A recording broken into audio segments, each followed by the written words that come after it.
Assalamualaikum warahmatullahi wabarakatuh. Selamat datang di video pembelajaran kami yang akan membahas sedikit mengenai naskah Martabat 7. Sebelumnya, perkenalkan nama saya Nurul Lutfia Indra dengan NIM B02200055 dan teman saya Afifah Wahyu Samtia dengan NIM B022011 dari Program Studi Sastra Indonesia semester 3 Universitas 11 Maret. Martabat 7 dapat dipahami sebagai sebuah ajaran tentang penampakan diri Tuhan melalui penciptaan alam dan manusia melalui 7 martabat atau tingkatan, yaitu alam ahadiyah, wahdah, wahidiyah, arwah, misal, ajsam, dan insan. Untuk yang pertama ada martabat ahadiyah. Martabat ahadiyah merupakan keesaan abstrak dan turunan utama dari zat Tuhan yang dapat disebut sebagai tingkatan kehampaan. Karena pada alam ahadiyah, Tuhan mutlak dengan sendirinya. Hanya zat semata yang belum disertai sifat dan belum ada karsa mencipta.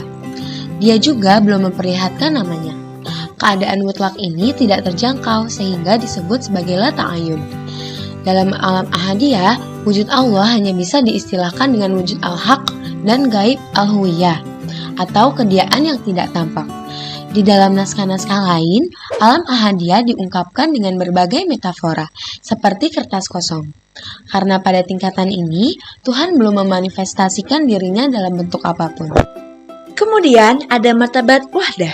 Pada tingkatan ini, dia merefleksikan keberadaan dirinya sebagai manifestasinya yang pertama seperti bercahaya dan untuk pertama kalinya menjelaskan sifat-sifatnya. Martabat kedua yang disebut juga sebagai ta'yun awal ini, Allah telah memulai karsa dengan diciptakannya Nur Muhammad. Tuhan berada dalam ketersembunyiannya, namun sudah menunjukkan ketetapan bentuk awal segala ciptaannya dalam berbagai bagian potensial sebuah penciptaan seperti dalam penciptaan Nur Muhammad. Kemudian yang ketiga ada martabat wahidiyah. Martabat wahidiyah merupakan penciptaan Adam dalam konteks bahwa Tuhan menciptakan ciptaannya masih dalam tataran batin yang tersembunyi sebagai kejadian tersembunyi atau inner being. Dalam teks lain dijelaskan bahwa martabat wahidiyah ini digambarkan dengan lingkaran yang di dalamnya terdapat huruf alif. Huruf alif menandakan bahwa pada level ini Allah telah menentukan kehendaknya untuk menciptakan langit dan bumi. Selanjutnya ada martabat alam arwah. Alam arwah ialah martabat pertama yang termasuk dalam alam lahiriah.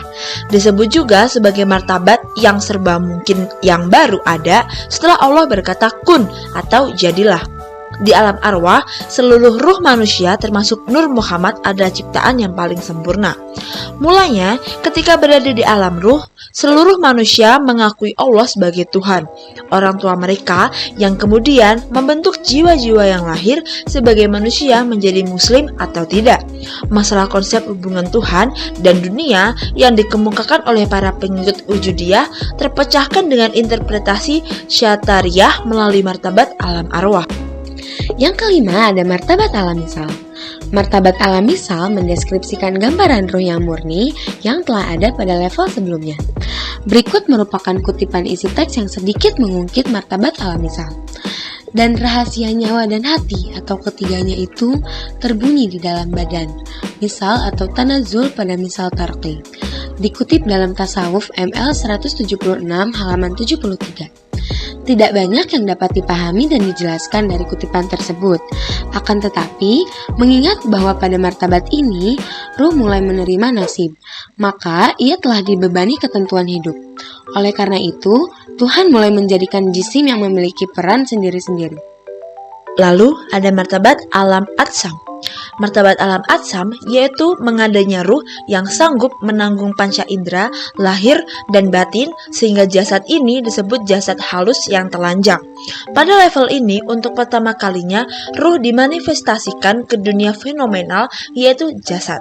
Pada alam ini, Allah menciptakan alam semesta dengan bentuk yang lebih konkret, seperti memerintahkan para malaikatnya untuk meletakkan pohon-pohon di bumi. Oleh karena itu, pada martabat ini, hampir segala keabstrakan telah diwujudkan dalam kenyataan. Yang terakhir ada martabat alam insan. Pada martabat ini, penciptaan manusia sudah diwujudkan dalam bentuk konkret.